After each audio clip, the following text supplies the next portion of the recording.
morning, class. I am your teacher for today. My name is Prince Charles Limaniguez, and our subject is all about basic electronics.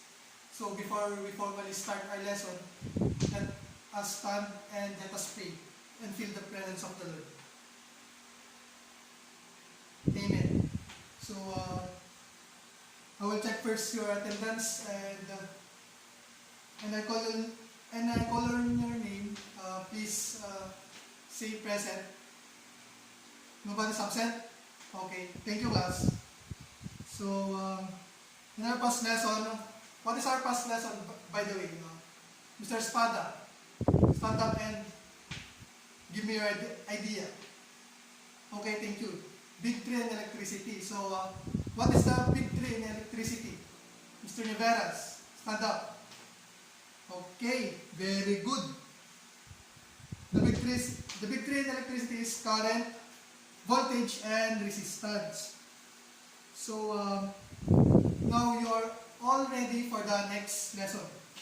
So before the next lesson, we have I have a game. So it is called the Guess the Word. Guess the word, jumbled letters. So if you arrange the jumbled letters, you must determine the topic for the day. Right, class? So look on the screen. We have here the jumbled letters. Try to guess or answer the following words. That is number 1. This is number 2, number 3, and number 4. All of the jumbled letters are connected to our topic. So who would like to answer number 1? Miss Florendo. Correct. Resistor. Number 2, Mr. Espada. That's correct. Color coding. Very good. So number 3, Miss Kakaranta. Multiplier. Correct. Number 4, Miss Baladad. Okay. Tolerance. Very good. So I will show you an electronic component which is important for the electronics industry. So look on the screen. What do you see in our screen? Did you see that before or looks familiar? Did you see anything like this before? Do you see the colors of every band? And what do you think is the name of the electronic component? So based on the activity and the pictures that I showed you, what is our topic for today? Mr. Neveras, do you have an idea? Okay, very good. Resistor color coding is our topic for today. By the way, the name of the electronic component is resistors. These resistors. So this resistor color coding.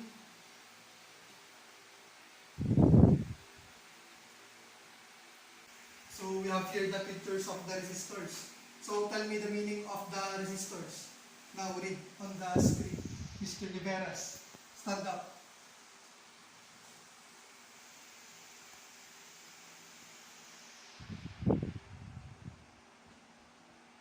Thank you, Mr. Neveras. You may now take your seat. I will give you an example of a resistor. That was a resistor looks like. Different bands, different colors, different types of color bands. So class, how do we get the resistance value of a resistor? This is what we call the color coding. So everybody read the meaning of the color coding.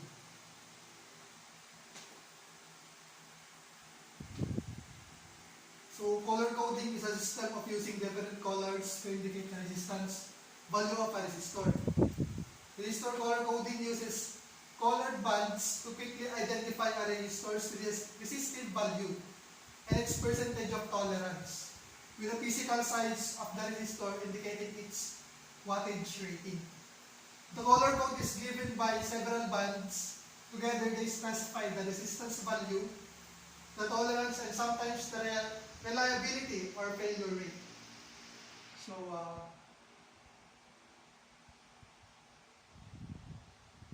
I will now present to you the color coding chart, which is your basis for the color coding. Copy that on your notebook.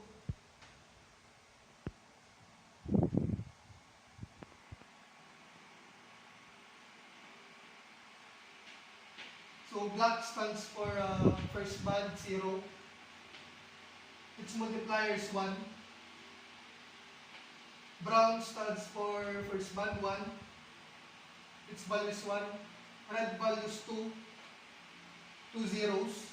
Orange 3. So we have 3 zeros. Yellow 4. We have 4 zeros. 5.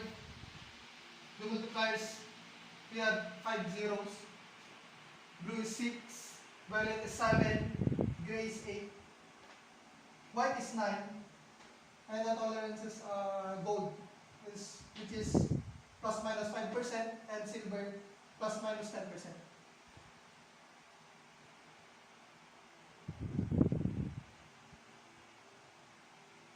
So we have here the band A, which is the first digit.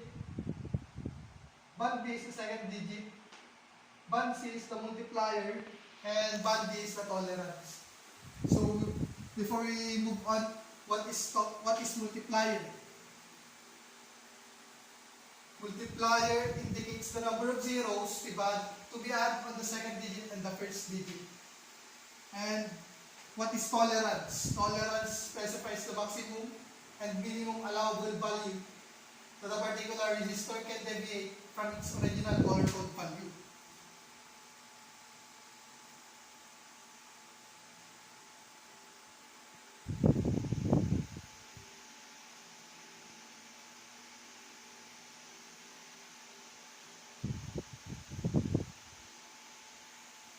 So, as you can see in the chart, we have different colors with different values. So we must memorize the color, its value, its multiplier, and its tolerance. So, best way to remember the colors or the sequence of the colors is word. Remembering the word. So, black boy raped one young girl, but Virata gave willingly. God says no.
So, black stands for black, brown stands for boy, red stands for rape, orange stands for 1, Yellow stands for young, green stands for girl, blue stands for buck, violet stands for violeta, gray stands for gay, white stands for willingly, gold stands for God, silver stands for says, no color stands for no.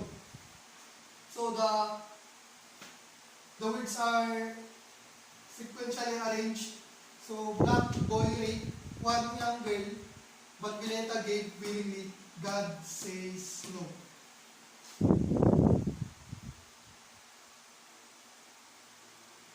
So remember, the first digit is our first band. Your second digit is our band B. Band C is multiplier. So what is all about multipliers once again, Mr. Spada? Stand up. Correct.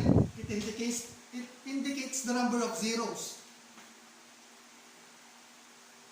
And the fourth band is our tolerance.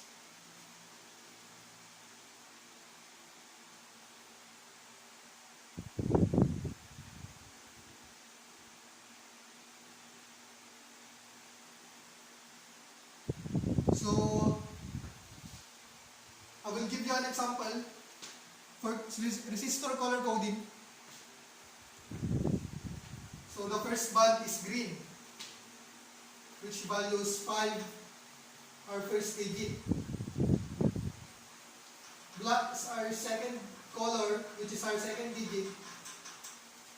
And the third band, which is orange, it is our multiplier.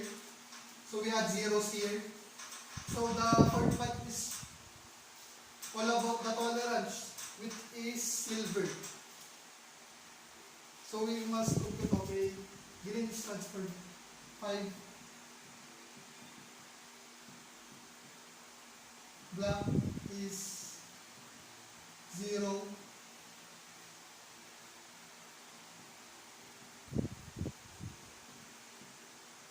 Is our multiplier. So we add 3 zeros. And silver, our tolerance.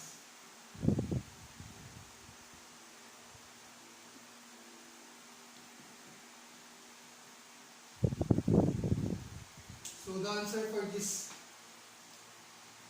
activity is for 50,000 ohms plus minus 10%,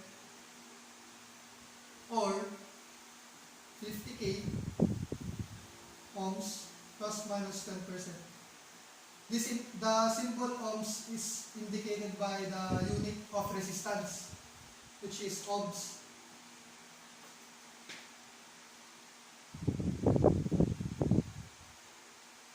So we have here another example.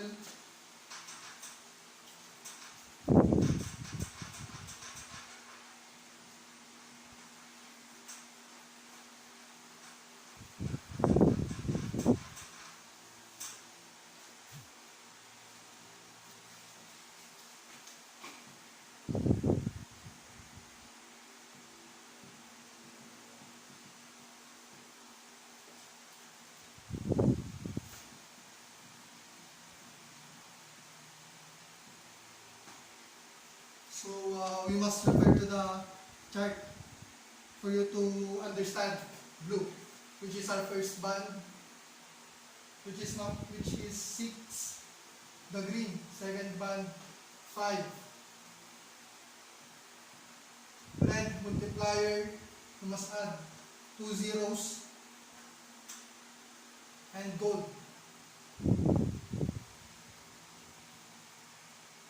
plus minus 5%. So the answer for this example is 6,500 ohms plus minus 5%, or 6.5k ohms plus minus 5%. That is the answer. So you understand, class? Any clarifications? None? Okay.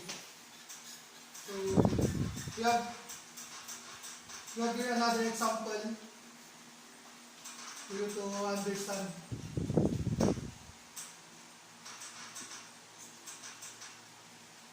So we have here gray.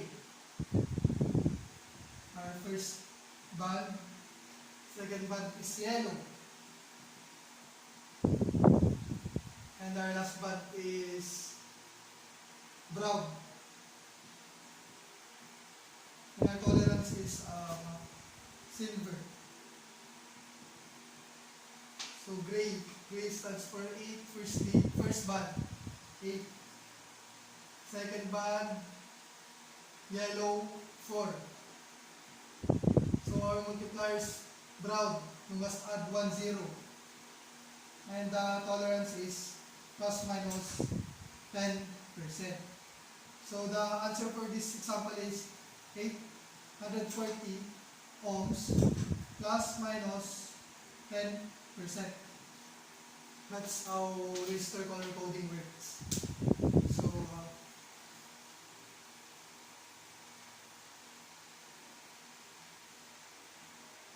I have here the rules for resistor color coding.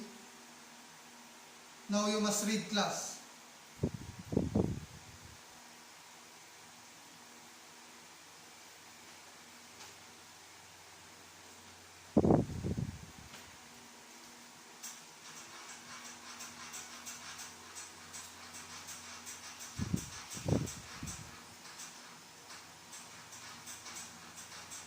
So when the third color is black, there is no multiplier, so do not add 0. For example, green, blue, black is our multiplier, and gold, which is our tolerance. So we refer to the chart. Green, our first band is 5, blue, 6, and we must not add black, we must not add zeros because the rule. So gold, we must directly go to the tolerance plus minus 5%. So the value of the resistor is 56 ohms plus minus 5%. So I understand the rule number 1.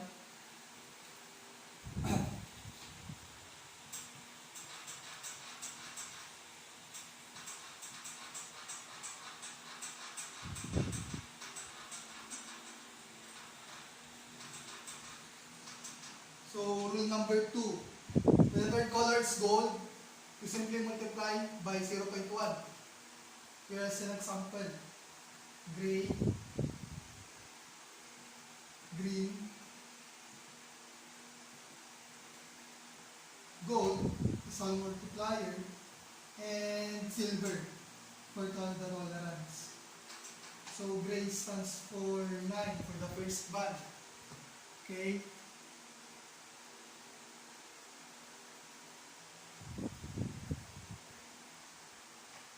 Our second band is 5. Gold is 0.1. And the tolerance is 10%.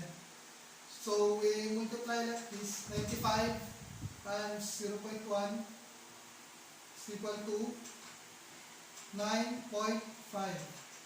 So the answer for this example is 9.5 ohms plus minus 10%.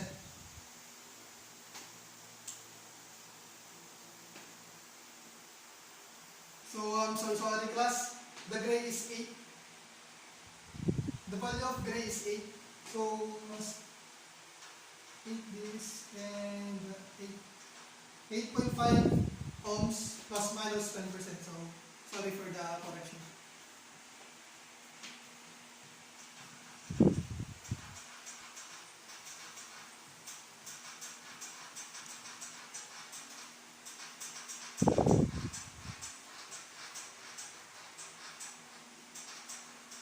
So the third rule for resistor color coding is when the third color is silver, you simply multiply by 0.01.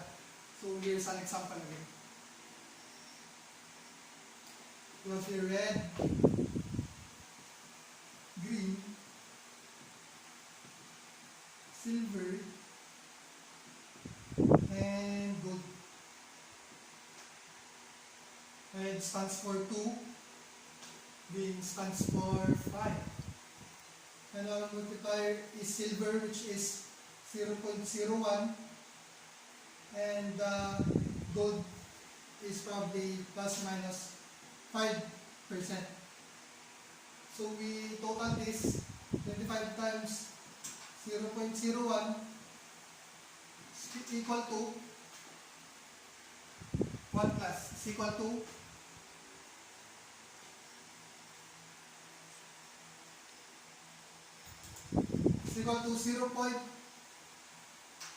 0.25 ohms plus minus 5%. So are you getting now, class?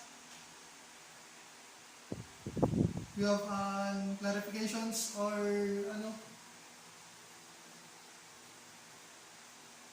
violent reactions or something? So we have here steps in determining the value of the color-coded resistors. So hold the resistor, look for the 3 colors which they are near on each other, place it on your left side. So the correct side is the color side.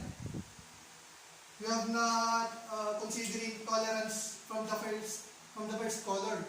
So we have here red, for example red, green, yellow, and gold. Gold must be the last color, or silver, or no color when color coding a resistor. So look for the first color, which is this first color. Look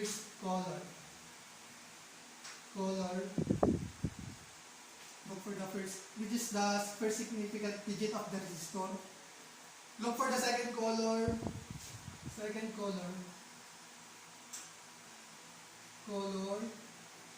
of the resistor, which is the second significant digit. And look for the third color. This represents the number of zeros, which is our multiplier.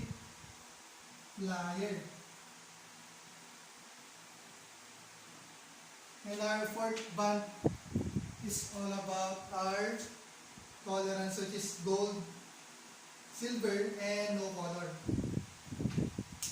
Note that only gold and silver are the 2 colors that can be found in the fourth band, which is tolerance. Because the last option here is no color, which is valued plus minus 20%. No color. So note, again, never use black as the first color band of the resistor, because the black values 0, which is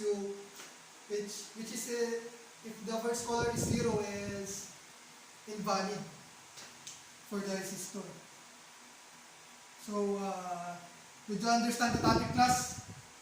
Any clarifications, or do you learn how to resistor color code now? So what do you think is the importance of the resistor color coding in electronics? So I hope you all understand. You must review your notes, and we have a quiz later. Refer to the chart for your basis.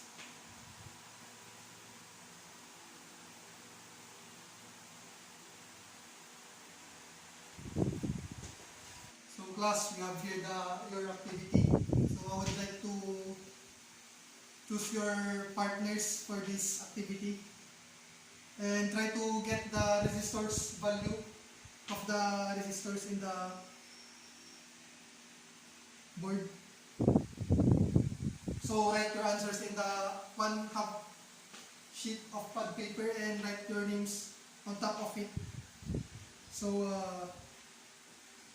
we'll start and finish it, and you have 5 minutes to answer the activities. So now, start, class. use the resistor color coding chart for your basis.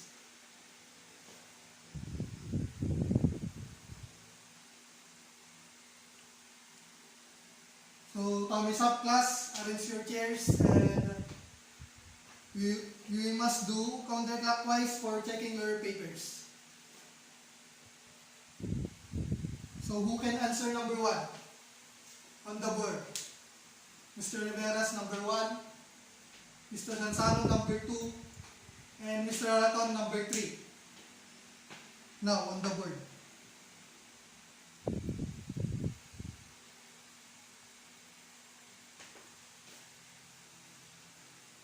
So, we'll try to answer this class. So, number 1, blue, green,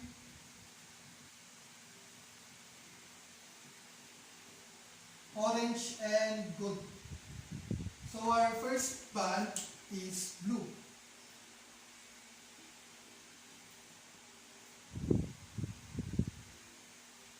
Which is 6, green is 5, orange we have add 4 zeros,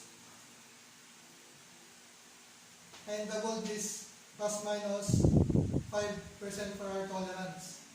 So the answer for this activity is 650,000 ohms plus minus 5%, or 650k ohms plus minus 5%.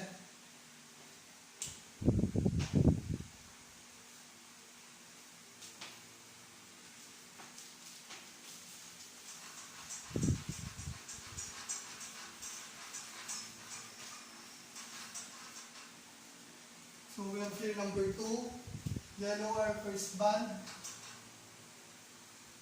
second band is white, our multiplier is red, and silver for our tolerance. So yellow stands for 4, white is 9, so we must add red, we must add 2 zeros, and silver for plus minus 10%. So the answer for this activity is 4,900 ohms plus minus 10%, or 4.9k ohms plus minus 10%.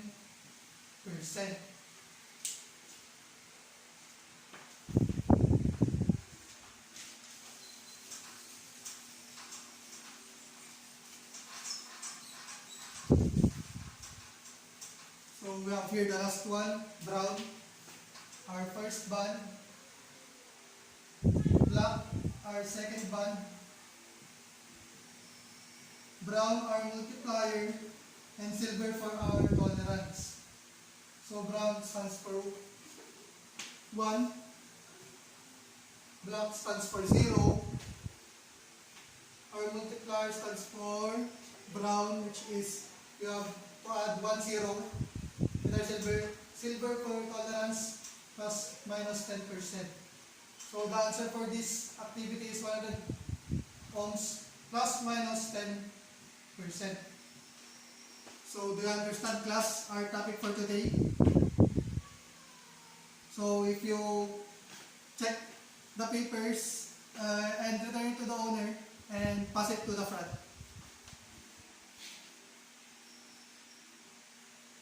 So I check the papers, and all of you got high scores. Very good, class. Now keep it up. So that is all for today, class. I hope you all understand our topic, and see you tomorrow, class. Class dismissed.